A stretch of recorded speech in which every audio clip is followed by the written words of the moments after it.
ये सीरत क्या है? सारे उलमा बयान करते हैं, ए लोगों, अल्लाह के नबी की सीरत को अपना लो, सीरत को मन जो है अपना लो। ये सीरत है क्या चीज? ये सीरत है अल्लाह के नबी की सुन्नत, ये शरीयत जो अल्लाह के नबी लेकर के आए हैं। आज हम विलादत को तो मानते हैं, सीरत को मानते हैं, लेकिन शरीयत पर अमल करना नहीं, जो है शरीयत पर अमल करना जो है अमल नहीं करते हैं। मेरे दोस्त, हम कैसे मुसलमान हैं? जब तक हम जो है शरीयत पर अमल करने वाले नहीं बनेंगे तो क्या हम आशिक रसूल बन जाएंगे? क्या हम जो दावा करते हैं कि हम आशिक रसूल हैं, क्या हम नमाज छोड़ दें हम आशिक रसूल बन जाएंगे? बताइए। हम अपने आप को आशिक रसूल कहलाते हैं और शादी बारात में डीजे लेकर के जाते हैं। डीजे या ऐसा डीजे है जब ये बजता है तो बड़े इंशाअल्लाह इतनी ही तासीर आपको मिलती नजर आएगी। अब आइए दोस्तों, इस वक्त मैं हजरत मौलाना मुफ्ती कलीम साहब दाऊदपुरी से मैं इल्तिमास करूंगा इस शेर के साथ कि नुमाया हो के दिखला दे कभी इनको जमाल अपना, नुमाया हो के दिखला दे कभी इनको जमाल अपना। बड़ी मुद्दत से चर्चे हैं तेरी बारीक बीनों में, खामोश दिल भरी महफिल में चिल्लाना नहीं अच्छा, अदब पहला करीना है मोहब्बत के करीनों में। या यूं कह लिया जाए कि मक्तल की तरफ जाते हैं ऐ मौत तेरे लब चूम के हम, मक्तल की तरफ जाते हैं ऐ मौत तेरे लब चूम के हम, ले जामे शहादत पीते हैं साकी की अदा पे झूम के हम शब में यकी के परवाने शोलों से मोहब्बत करते हैं। ऐ जीस्त मेरी राहों से हट हम मौत की इज्जत करते हैं, अजीज मेरी राहों से हट हम मौत की इज्जत करते हैं। हजरत वाला से इल्तिमास है कि हजरत वाला अपने नूरानी बयानात से हम सबको मुस्तफीज फरमाएं।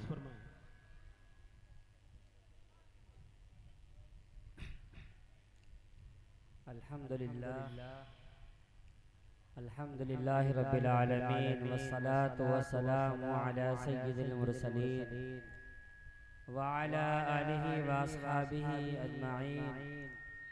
अम्मा बअद फ़अऊज़ु बिल्लाहि मिनश शैतानिर रजीम। बिस्मिल्लाहिर रहमानिर रहीम।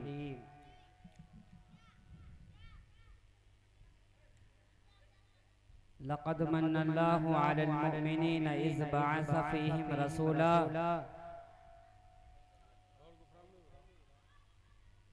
वक़ाल अन्नबिय्यु सल्लल्लाहु अलैहि वसल्लम बुइस्तु लिउतम्मिम मकारिमल अख़लाक़ औ कमा क़ाल अलैहि सलातु वस्सलाम। मेरे मोहतरम बुजुर्गों और अज़ीज़ साथियों,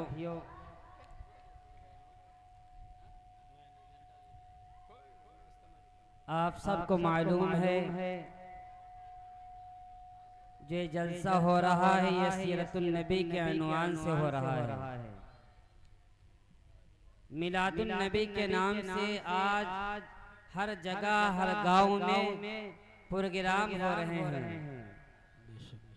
ईद मिलादुन नबी का मतलब आप सल्लल्लाहु अलैहि वसल्लम की विलादत, आप सल्लल्लाहु अलैहि वसल्लम की पैदाइश का दिन, आप सल्लल्लाहु अलैहि वसल्लम ये जलसा सीरतुन नबी के नाम से है और आप सल्लल्लाहु अलैहि वसल्लम की सीरत एक अथाह समंदर है। आप सल्लल्लाहु अलैहि वसल्लम की सीरत दुनिया का कोई इंसान न बयान कर सका है न क़यामत तक बयान कर सकता है। दुनिया में कोई मुसलमान या दुनिया का कोई आदमी उस वक्त तक मुसलमान नहीं हो सकता जब तक उसके दिल के अंदर अल्लाह के रसूल सल्लल्लाहु अलैहि वसल्लम की मोहब्बत का चिराग रोशन ना हो जाए। हुजूर की मोहब्बत का चिराग रोशन किए बगैर न किसी इंसान के कलमे का एतबार है और न किसी इंसान के ईमान का एतबार है और न किसी इंसान की नमाज का एतबार है और न किसी इंसान की इबादत का कोई एतबार है। आप सल्लल्लाहु अलैहि वसल्लम से मोहब्बत करना और नारे लगाना बड़ा आसान है, लेकिन हकीकत में आप सल्लल्लाहु अलैहि वसल्लम से इश्क और आप सल्लल्लाहु अलैहि वसल्लम से मोहब्बत और आप सल्लल्लाहु अलैहि वसल्लम की सुन्नतों पर अमल करना और सही माने में आप सल्लल्लाहु अलैहि वसल्लम की सीरत को अपनाना बड़ा मुश्किल है। कुरान करीम के अंदर अल्लाह फरमाता है वरफ़अना लका ज़िक्रक, ऐ मेरे महबूब हमने तेरी शान को, तेरे मर्तबे को ऊंचा कर दिया है, बुलंद कर दिया है। कुरान कहता है नबी चलता है तो कुरान बोलता है, नबी उठता है तो कुरान बोलता है, नबी बैठता है तो कुरान बोलता है, नबी गार में है तो कुरान बोलता है, नबी सजदे में है तो कुरान बोलता है, मोहम्मद की एक एक अदा पे कुरान बोलता है। नबी मुस्कुराता है तो कुरान बोलता है, नबी रोता है तो कुरान बोलता है, नबी अपने सहाबे किराम को सीने से लगाता है तो कुरान बोलता है, नबी औलाद से प्यार करता है तो कुरान बोलता है। अल्लाह फरमाता है ऐ मेरे महबूब मैंने तेरी एक एक अदा पे कुरान को उतार दिया है, और इसलिए कि तू इतना बुलंद है कि तेरी वजह से मैंने मदीने की गलियों को बुलंद कर दिया, तेरी वजह से मैंने मक्के की गलियों को बुलंद कर दिया, तेरी वजह से सहाबा किराम को इतना बुलंद किया, इतना बुलंद किया कि क़यामत तक न कोई जवान, न कोई वली, न कोई कुतुब, न कोई इमाम आपके सहाबा के कदमों का मुकाबला कर सकता है। इसलिए कि जो दुनिया के अंदर आपका सहाबी बना वो भी दुनिया के अंदर ऊंचा कर दिया गया, बुलंद कर दिया गया। दुनिया के अंदर 1,24,000 कमोबेश अंबिया अलैहिस्सलाम तशरीफ लाए। किसी नबी को अल्लाह ने किसी गांव के लिए नबी बनाकर के भेजा, किसी को किसी इलाके का नबी बनाकर के भेजा, किसी को किसी कौम के लिए नबी बनाकर के भेजा, किसी को किसी बस्ती के लिए नबी बनाकर के भेजा। लेकिन हमारे आका जनाब मोहम्मद रसूलुल्लाह सल्लल्लाहु अलैहि वसल्लम आसमानों के नबी हैं, जमीनों के नबी हैं, शजर व हजर के नबी हैं, बहरो बर के नबी हैं, शम्स व कमर के नबी हैं। हमारा नबी नबियों का नबी है। अल्लाह फरमाता है वरफ़अना लका ज़िक्रक, ऐ मेरे महबूब मैंने तेरे जिक्र को ऊंचा कर दिया है, बुलंद कर दिया है। मेरे दोस्तों कुरान की कई सौ आयात के अंदर अल्लाह तबारक व तआला ने अपने महबूब की शान बयान की है। कुरान कहता है नबी के जिक्र से बेहतर किसी का जिक्र नहीं, नबी की शान से बेहतर किसी की शान नहीं, नबी के मर्तबे से बेहतर किसी का मर्तबा नहीं, नबी के शहर से बेहतर किसी का शहर नहीं, नबी की सवारी से बेहतर किसी की सवारी नहीं। और ये कह दीजिए कि नबी से बेहतर कोई दुनिया के अंदर नबी नहीं आया। इसलिए मेरे दोस्तों अल्लाह फरमाता है वरफ़अना लका ज़िक्रक, ऐ मेरे महबूब मैंने तेरे जिक्र को ऊंचा कर दिया है, बुलंद कर दिया है। अल्लाह तबारक व तआला ने अपने नबी को तमाम अनवारात से, तमाम कमालात से, तमाम मुअजिज़ात से नवाजा था। ये नूर ही तो था जो अबू बकर को लगा तो सिद्दीक़ अकबर बन गया, ये नूर ही तो था जो उमर को लगा फारूक आज़म बन गया, ये नूर ही तो था जो उस्मान को लगा तो नूरैन बन गए, ये नूर ही तो था जो अली को लगा तो हैदर कर्रार बन गए, ये नूर ही तो था जो अबू हुरैरा को लगा तो कातिब वही बन गए, ये नूर ही तो था जो हंजला को लगा जो गसीलुल मलाइका बन गए। अल्लाह फरमाता है वरफ़अना लका ज़िक्रक, ऐ मेरे महबूब मैंने तेरे जिक्र को ऊंचा कर दिया है, बुलंद कर दिया है। अल्लाह फरमाता है ऐ नबी, ऐ मेरे महबूब मैंने तेरे जिक्र को इतना बुलंद किया है और तेरे नाम का इतना तज़किरा किया है कि जहाँ पर मेरा नाम होगा वहाँ पे तेरा नाम होगा। अल्लाह फरमाता है मेरे महबूब, ऐ मेरे नबी नमाज में मेरा जिक्र होगा तो तेरा जिक्र होगा, आसमानों में मेरा जिक्र होगा तो तेरा जिक्र होगा, तौरात में मेरा जिक्र होगा तो तेरा जिक्र होगा, ज़बूर में मेरा जिक्र होगा तो तेरा जिक्र होगा, कुरान में मेरा जिक्र होगा तो तेरा जिक्र होगा, कलमे में मेरा जिक्र होगा तो तेरा जिक्र होगा, नमाज में मेरा जिक्र होगा तो तेरा जिक्र होगा, वलियों की ज़बानों पे मेरा जिक्र होगा तो तेरा जिक्र होगा, अजान में मेरा जिक्र होगा तो तेरा जिक्र होगा।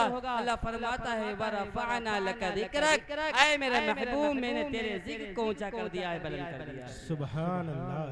मेरे दोस्तों, अल्लाह फरमाता है ऐ मेरे महबूब मैंने तेरे जिक्र को इतना ऊंचा किया।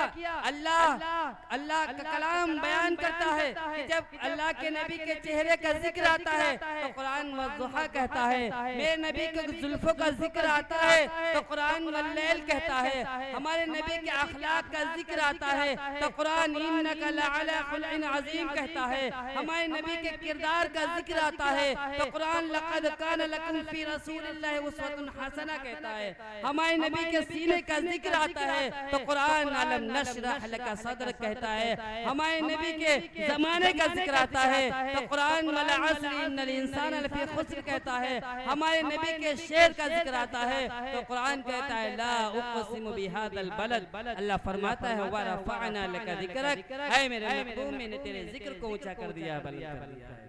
मेरे दोस्तों, हमारा नबी सारे जहानों के लिए नबी बनकर के आया। हमारा नबी मजदूरों का नबी है, हमारा नबी जो है गरीबों का नबी है, हमारा नबी गैर मुस्लिमों का भी नबी है, ईसाइयों का भी नबी है। अल्लाह फरमाता कुल या अय्युहन नास इन्नी रसूलुल्लाहि इलैकुम जमीआ।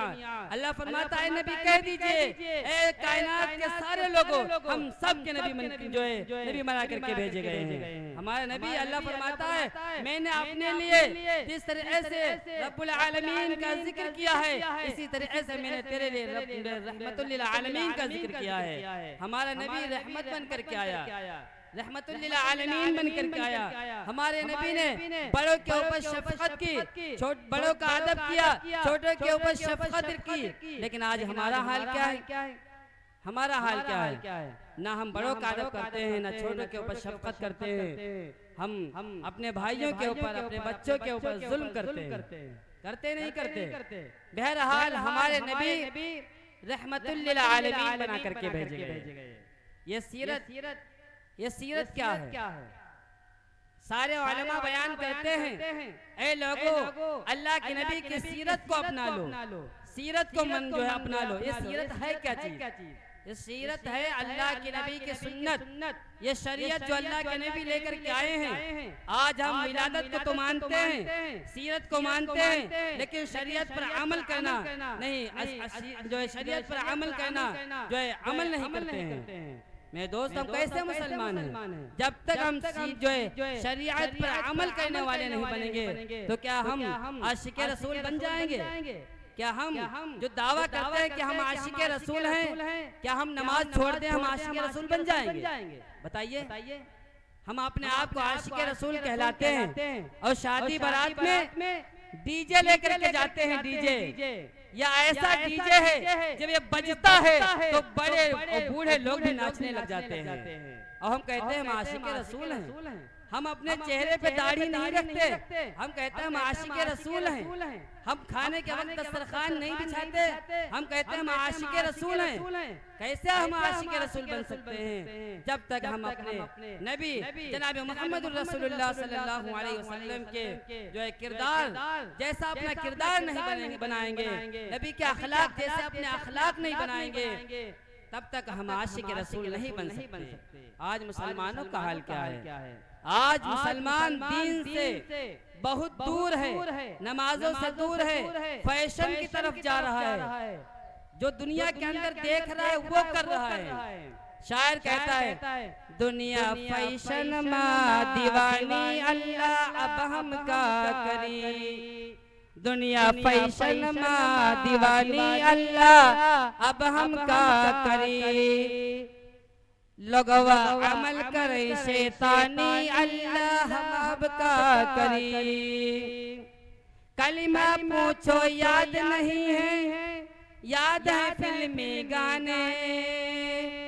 कलिमा पूछो याद नहीं है, याद है फिल्मी गाने। दुनिया फैशन माँ दीवानी अल्लाह अब हम का करी। नेक काम में चंदा मांगो साफ करे इनकार। नेक काम में चंदा मांगो साफ करे इनकार। फौरन खुशी से चंदा दे हैं चले जो भी यार इनके। ला गई या न ला गई बतिया कहीं भाई हम खरीद। दुनिया फैशन माँ दीवानी अल्लाह अब हम का करी। सास बिचारी खाना पकावे बहू पलंग पर सोए।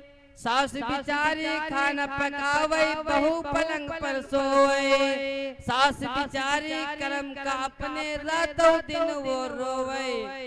इनके ला गई या न ला गई बतिया कहीं भाई हम खरीद। दुनिया फैशन माँ दीवानी अल्लाह अब हम का करी। मेरे दोस्तों हकीकत है या नहीं है? आज किसी इंसान से आप पूछिए कि फला फिल्म में कौन सा हीरो है या फला फिल्म में कौन सा गाना बजता है तो आदमी बता देगा, हमारा नौजवान साथी बता देगा। लेकिन हकीकत में उससे कहो भैया जो है दुआए कुनूत सुना दीजिए तो उससे दुआए कुनूत नहीं पता है।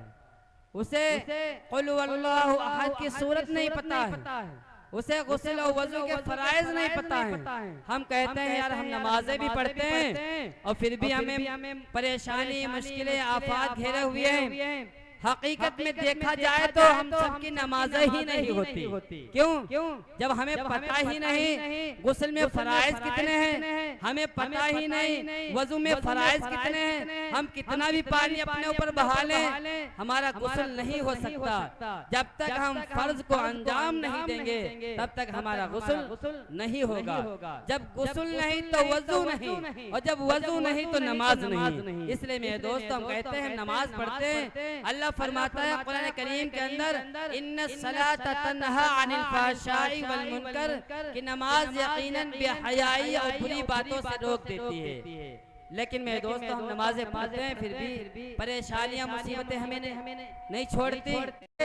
तो इमाम साहब 4 रकातें पढ़ाते थे तो हमारी 4 दुकानें थी। चारों रकातों में हम चारों दुकानों का हिसाब कर डालते थे। चारों दुकानों का चारों रकात में हिसाब कर लेते थे। हमारी एक दुकान का हिसाब बाकी रहा। इससे पता चला कि इमाम साहब ने 3 ही रकातें पढ़ाई। बताइए हमारी नमाजों का हाल तो ये है कि नहीं? खुदा का खौफ नहीं। असल में हम नमाजें पढ़ते हैं तो खुदा का खौफ नहीं। हमसे हमारे दिलों के अंदर अल्लाह की मोहब्बत नहीं। जिस दिल से अल्लाह का खौफ निकल जाता है तो याद रखिए नमाजों में इबादतों में मजा नहीं आता है। जब अल्लाह का खौफ होगा क्या नमाज पढ़ रहे हैं ये हो सकता हमारी जिंदगी की आखिरी नमाज है, इसको ठीक ठाक से पढ़ लिया जाए। अल्लाह के सामने हम हाजिर होंगे, अल्लाह हमसे हिसाब लेगा तो हम अल्लाह को क्या मुंह दिखाएंगे। अल्लाह फरमाता है ऐ ईमान वालों डरो, या अय्युहल्लज़ीना आमनुत्तकुल्लाह हक़्क़ तुक़ातिही व ला तमूतुन्ना इल्ला व अंतुम मुस्लिमून। अल्लाह फरमाता है ईमान वालों अल्लाह से डरो जैसे कि अल्लाह से डरने का हक है। आज हम और आप अल्लाह से डरते हैं? नहीं डरते हैं। अगर हम अल्लाह से डरते होते तो मस्जिदें हमारी भरी नजर आती। अजान होती है तो मस्जिदें खाली हैं, मस्जिद में नहीं जाते। अल्लाह फरमाता है या अय्युहल्लज़ीना आमनुत्तकुल्लाह, ऐ ईमान वालों अल्लाह से डरो जैसे कि अल्लाह से डरने का हक है। सहाबा किराम ने जब ये सुना तो परेशान होने लगे और कहा है अल्लाह के रसूल अल्लाह से डरने का हक कौन अदा कर सकता है? ऐसा तो हो ही नहीं सकता कि दुनिया के अंदर कोई ऐसा पैदा ही नहीं हुआ जो अल्लाह से डरने का हक अदा कर दे। तो अल्लाह ताला ने दूसरी आयत नाज़िल फरमाया फत्तकुल्लाह मस्तताअतुम। अगर तुम अल्लाह से डरने का हक नहीं अदा कर सकते तो तुम अपनी इस्तिताअत और हैसियत के मुताबिक अल्लाह से डरने वाले बन जाओ। आज हमारा हाल क्या है? अगर थानेदार का बुलावा आ जाए हाई कोर्ट सुप्रीम कोर्ट की तरफ से बुलावा आ जाए तो हमारी जानें निकलने लगती हैं। किसी का थानेदार की तरफ से बुलावा आ जाए कि भाई थानेदार ने आपको बुलाया है तो रात भर नींद नहीं आएगी। सोचेंगे यार कौन से नेता को या कौन से प्रधान जी को ले लें जो थाने में अपना जो है राजीनामा या असलानामा करवा लें। अगर सुप्रीम कोर्ट और हाई कोर्ट की तरफ से बुलावा आ जाए तो पूछो मत क्या हो जाए, इंसान की जानें निकलने लगे। लेकिन कभी सोचा है दरबार खुदावंदी की तरफ से 5 मर्तबा दिन में रात में सदाएं आती हैं, अल्लाह अकबर अल्लाह अकबर, अल्लाह सबसे बड़ा है, सदाएं आती है हय्या अला सलाह हय्या अला सलाह, लेकिन हमारे सरों में जूं तक नहीं रेंगती। आज क्यों हमारे दिलों के अंदर खुदा का खौफ नहीं। शायर कहता है खौफ खुदा ना दिल में बसायो मारो सब बिलवाए दियो। खौफ खुदा ना दिल में बसायो मारो सब बिलवाए दियो। शैतानी अमल तुम करके दिखायो मारो सब बिलवाए दियो। कच्चा घर तुम पक्का बनायो चंद दिनों का है ये मकान।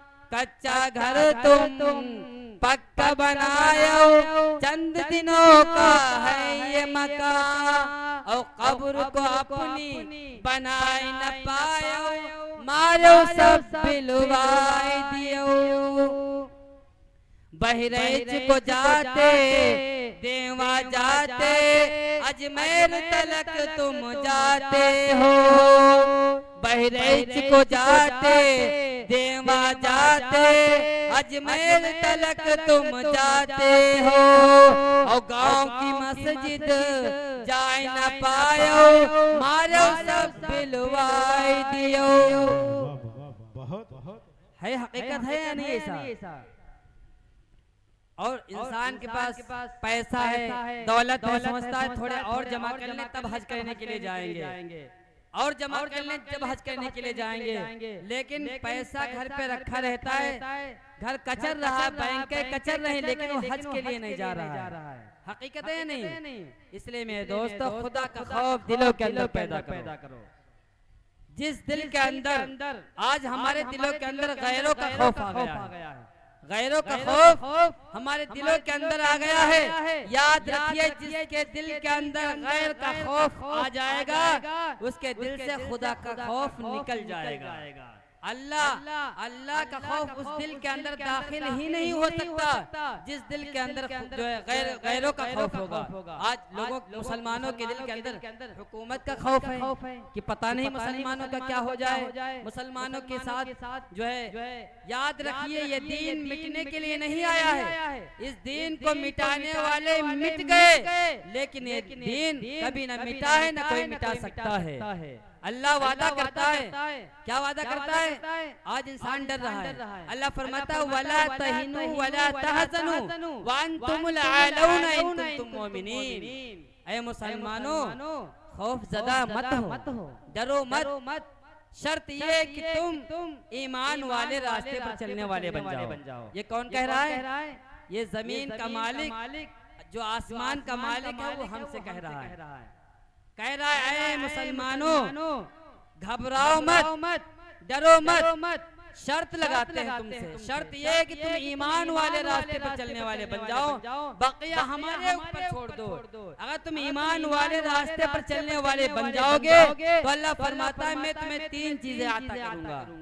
क्या चीजें? 3 चीजें। अल्लाह फरमाता है वअदल्लाहु अल्लज़ीना आमनू व अमिलुस सालिहात लयस्तखलिफन्नहुम फिल अर्द कमा इस्तखलफल्लज़ीना मिन क़ब्लिहिम व लयुमक्किनन्ना लहुम दीनहुम अल्लज़ी इर्तदा लहुम व लयुबद्दिलन्नहुम मिन बादि खौफिहिम अमना। अल्लाह फरमाता है ईमान वालों अगर तुम ईमान वाले रास्ते पर चलने वाले बन जाओगे तो मैं तुम्हें 3 चीजें अता करूंगा। पहली चीज क्या है? अल्लाह फरमाता है तुम्हें बादशाहत अता करूंगा, तुम्हें बादशाहत अता करूंगा। और दूसरी चीज तुम्हारे दिल से खौफ को निकाल दूंगा। और तीसरी चीज तुम्हारे दीन को तमाम दीनों के ऊपर गालिब करूंगा। ये कौन कह रहा है? जो जमीन का मालिक, जो आसमान का मालिक, जो जर्रे जर्रे का मालिक। अल्लाह फरमाता है कुल अल्लाहुम्मा मालिकल मुल्क तुतिल मुल्क मन तशा व तंज़िउल मुल्क मिम्मन तशा व तुइज़्ज़ु मन तशा व तुज़िल्लु मन तशा बियदिकल खैर इन्नका अला कुल्लि शैइन क़दीर। अल्लाह फरमाता है ऐ नबी, ऐ मोहम्मद कह दीजिए, दुनिया वालों को बता दीजिए, तमाम बादशाहों का बादशाह अल्लाह है। वो जिसको चाहता है बादशाहत अता करता है, वो जिससे चाहता है बादशाहत को छीन लेता है, वो जिसको चाहता है कुर्सी के ऊपर बिठाता है, वो जिसको चाहता है कुर्सी के नीचे उतार देता है, वो जिसको चाहता है इज्जतें अता करता है, और जिसको चाहता है जलील और रुस्वा कर देता है। इन्नका अला कुल्लि शैइन क़दीर, यकीनन वो हर चीज के ऊपर कादिर है। कादिर है नहीं कादिर है, लेकिन हमारा ईमान कमजोर हो गया है। हमारे ईमान के अंदर कमजोरी आ गई है। ये वही खुदा है जिसने फिरौन को जो है गर्क किया था, मूसा अलैहिस्सलाम को दरिया के अंदर रास्ता दिया था। ये वही खुदा है, कोई खुदा नहीं बदल गया, लेकिन लोग बदल गए हैं। आज हमारे दिलों के अंदर खुदा का खौफ नहीं, हमें अल्लाह के ऊपर यकीन नहीं है। अपना यकीन जो पैदा करो अपने दिलों के अंदर, ईमान की हिफाजत करो। आज हमारे दिलों के अंदर ईमान नहीं है, हम हो चुके हैं। हमें दुनिया की फिक्र है, हर एक इंसान दुनिया की फिक्र में लगा है, दुनिया को जमा करने में लगा है। याद रखिए जो दुनिया को जमा कर रहा है उसको हिसाब देना है। एक वाकया आप हज़रात को सुनाऊं। एक बादशाह था, उसने अपनी जो है कौम के अंदर ऐलान किया कि जो इंसान एक रात कब्र के अंदर गुजार देगा उसको मैं आधी बादशाहत अता कर दूंगा। उसकी फौज ने जो है वजीर ने ऐलान करा दिया। महीने गुजर गए, कई महीने गुजर गए, कोई कब्र के अंदर जो है लेटने के लिए तैयार ही नहीं हुआ। एक आदमी तैयार हो गया, कई महीनों के बाद एक आदमी तैयार हुआ। उसके पास सिर्फ एक ही गधा था। उसने सोचा अगर हम सही सालिम कब्र से निकल आए तो हमें आधी बादशाहत मिल जाएगी, और खुदा न खास्ता कब्र के अंदर मर गए तो क्या है, मेरे पास तो सिर्फ एक गधा ही है, कोई फर्क नहीं पड़ेगा हमारे ऊपर। वो आदमी और नौजवान तैयार हो गया, उसको कब्र के अंदर बादशाह ने दबवा दिया। जब अगला दिन हुआ, जब उसको कब्र से निकाला, जब उसको कब्र के अंदर दबाया तो फरिश्ते सवाल करने के लिए आ गए। कहा तूने फला वक्त में अपने गधे से काम ज्यादा लिया, चारा कम दिया। इसकी वजह से उस नौजवान की कब्र के अंदर पिटाई होती रही, पूरी रात पिटाई होती रही। वो अपने गधे का हिसाब न दे पाया। जब वो कब्र सुबह खोली गई, जब कब्र से निकाला गया तो जंगल की तरफ भाग पड़ा, और उसने कहा मुझे नहीं चाहिए। लोगों ने कहा क्या बात है भाई? उसको जबरदस्ती पकड़ा, अब बादशाह के सामने पेश किया गया। तो बादशाह ने कहा ये तुम क्या कह रहे हो? तुम कह रहे हो मुझे नहीं चाहिए, इसका मतलब क्या है? उसने कहा कि बादशाह सलामत, मैं गधे का हिसाब ना दे पाया। एक गधे का हिसाब ना दे पाने पर मैं पूरी रात कब्र के अंदर मेरी पिटाई होती रही। अगर मुझे आधी सल्तनत मिल गई तो मैं अल्लाह को कैसे हिसाब दूंगा? याद रखिए जो इंसान पैसा कमाता है अल्लाह हिसाब लेगा। तुमने कहां से कमाया? अल्लाह पूछेगा तुमने कहां से कमाया? फिर जब इंसान हिसाब दे देगा अल्लाह मैंने सरकारी मुलाजिमत की, या हमने तिजारत की, या हमने काश्तकारी से माल को कमाया, फिर अल्लाह कहेगा इस माल को तुमने कहां खर्च किया? अल्लाह हर चीज का हिसाब लेगा। इसलिए मेरे दोस्तों अपनी आखिरत की फिक्र करो, दुनिया की फिक्र ना करो, अपने ईमान की बचाने की कोशिश करो। आज इंसान अपने माल की हिफाजत की फिक्र करता है लेकिन ईमान की हिफाजत की फिक्र नहीं करता। अगर इंसान के पास सोना चांदी पैसा अगर है, वो कहीं रिश्तेदारी में जाता है तो संदूक में या अलमारी में बंद करके जाएगा, जाता नहीं जाता है। और कहीं अगर रिश्तेदारी में जाएगा और रिश्तेदार कहेंगे भैया आज रुक जाओ, आज ना जाओ, क्या है एक रात में कुछ बिगड़ जाएगा तो कहेगा भैया घर पे कोई है नहीं, वो घर पे जानवर हैं और घर पे कोई है नहीं घर की रखवाली करने वाला। क्यों? उसका दिलो दिमाग उस माल में लगा हुआ है, उस जेवर में लगा हुआ है, उस सोने चांदी में लगा जो उसने बक्से के अंदर या अलमारी के अंदर पैक करके गया है, वो वहाँ है, लेकिन उसका दिल उसके माल में लगा हुआ है। इसी तरीके से मेरे दोस्तों, हमें उस माल की जिस तरीके से फिक्र है, इसी तरीके से हमें अपने ईमान की फिक्र करनी चाहिए। आज फिरका परस्त ताकतें हमारे दिलों से ईमान को खुरचना चाहती हैं, मुसलमानों को मिटाना चाहती हैं। याद रखिए, हमें अपने ईमान की फिक्र करनी होगी कि अल्लाह हमारा ईमान कहीं छिन न जाए, हमारे दिलों से ईमान को खुरच न दिया जाए। इसलिए मेरे नौजवानों, हमें आखिरत की फिक्र करनी है, अपने ईमान को बचाना है। याद रखिए, जो इंसान ईमान बचा करके ले गया वो दुनिया के अंदर भी कामयाब रहेगा और आखिरत के अंदर भी कामयाब होगा। ईमान सबसे बड़ी दौलत है। अल्लाह दुनिया के अंदर सुबह से शाम तक और शाम से लेकर के सुबह तक अपनी नेमतों को, अपने इनामात को अपने बंदों के ऊपर बारिश की तरह बरसाता है। लेकिन उन इनामात में, उन नेमतों में सबसे अजीम नेमत अगर कोई चीज है तो वो सिर्फ ईमान है। इसलिए मेरे दोस्तों, हमें ईमान की फिक्र करनी चाहिए, आखिरत की फिक्र करनी चाहिए। एक नौजवान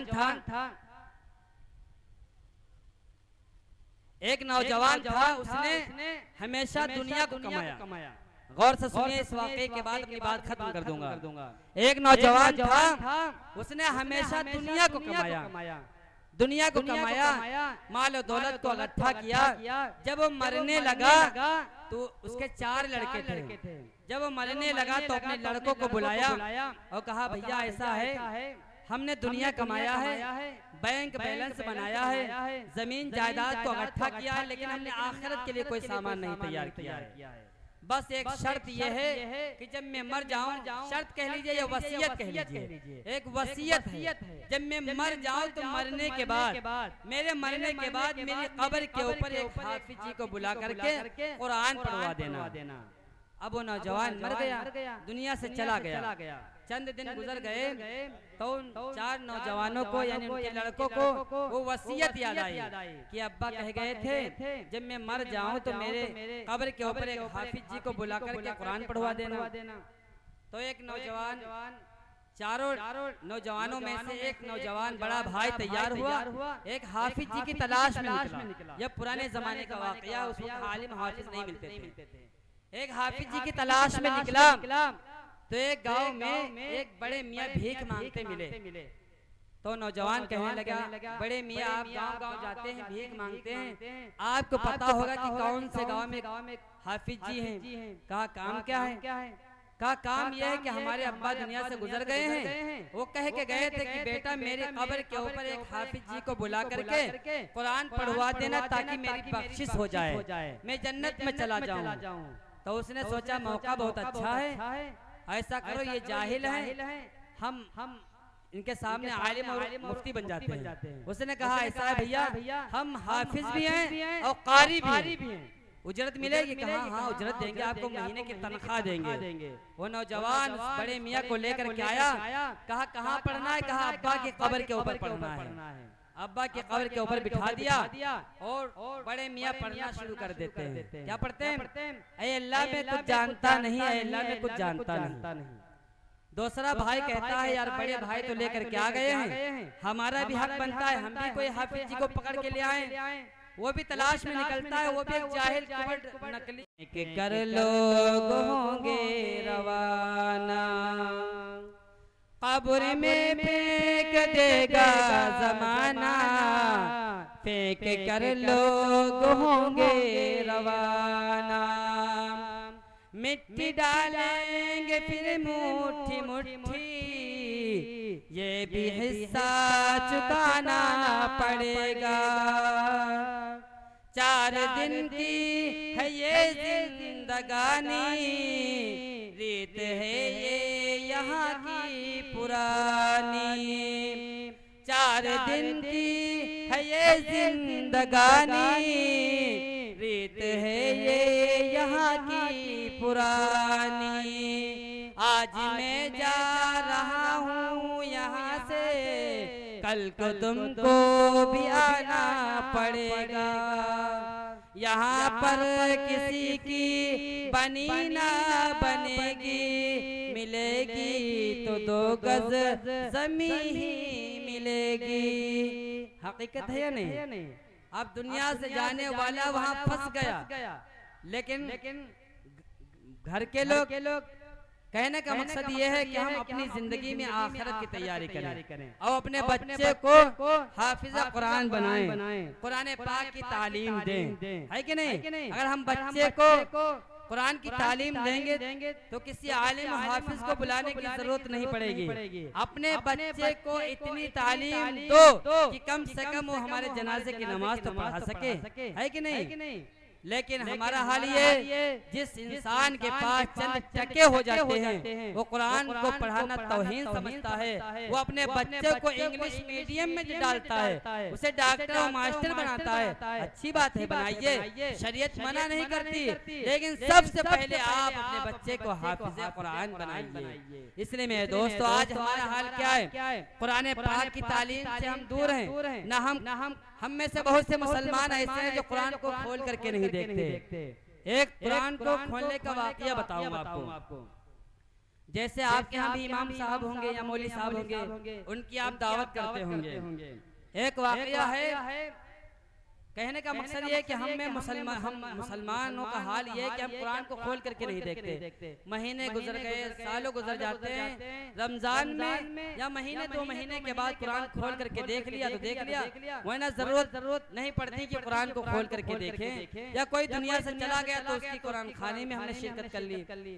एक हाजी साहब थे, एक हाजी साहब थे, या ऐसे मान लीजिए एक आदमी थे। तो इमाम साहब की उन्होंने दावत की, इमाम साहब की दावत की। तो इमाम साहब जब खाना खाने के लिए गए तो उन्होंने देखा कि जिस बेड के ऊपर वो खाना खा रहे थे उसके सिरहाने पैसे रखे हुए थे। इमाम साहब ने क्या किया? इमाम साहब ने उन पैसों को उठा करके जो है कुरान के नीचे रख दिया। कुरान पाक की, कुरान घर पे रखे होते नहीं रखे होते हैं, अलमारी में रखे होते हैं। तो इमाम साहब ने उन पैसों को कुरान के नीचे जो है रख दिया। अब क्या होता है? महीने गुजर गए, पैसे तलाश कर रहे हैं कि यार पैसे का। इमाम साहब की दावत थी तो कहीं ऐसा तो नहीं इमाम साहब लेकर के चले गए।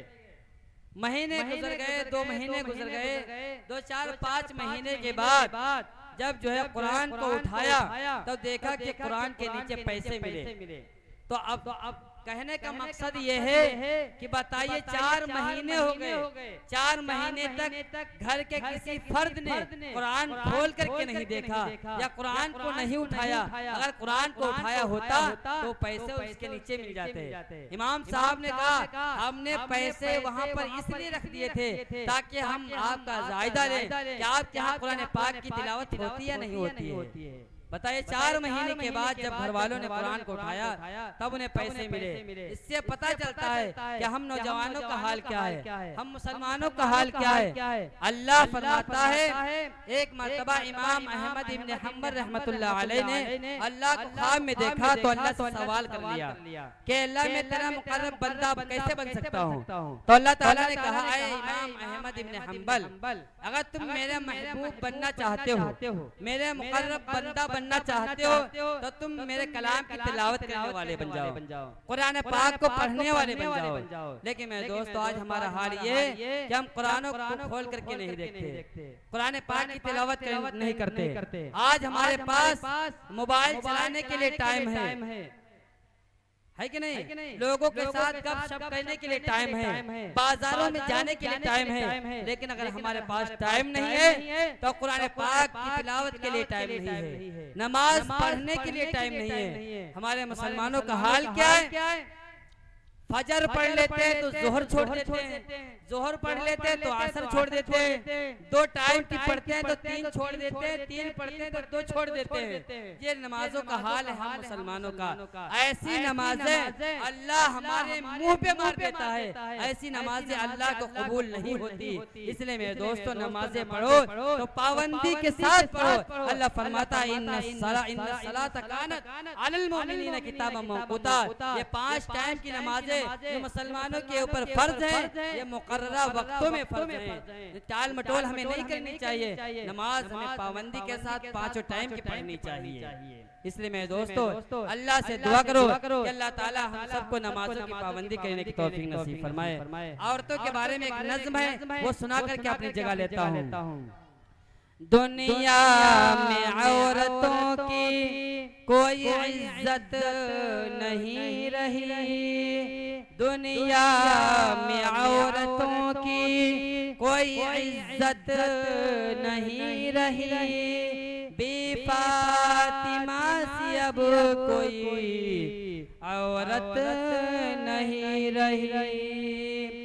चप्पल है ऊंची हील की ऊंटनी सी चाल, होठों पे लगा के लिपस्टिक कर रही है लाल, शोहर के सामने कोई जीनत नहीं रही, बेफातिमा सी अब कोई औरत नहीं रही।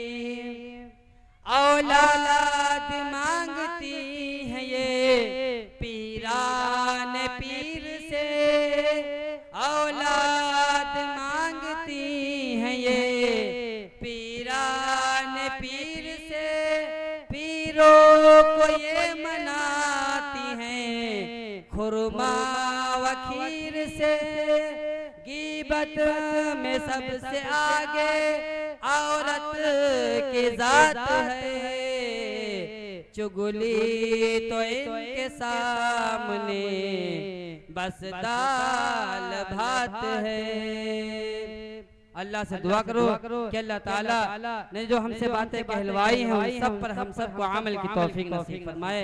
आमीन। व आखिर दावाना अल्हम्दुलिल्लाहि रब्बिल आलमीन।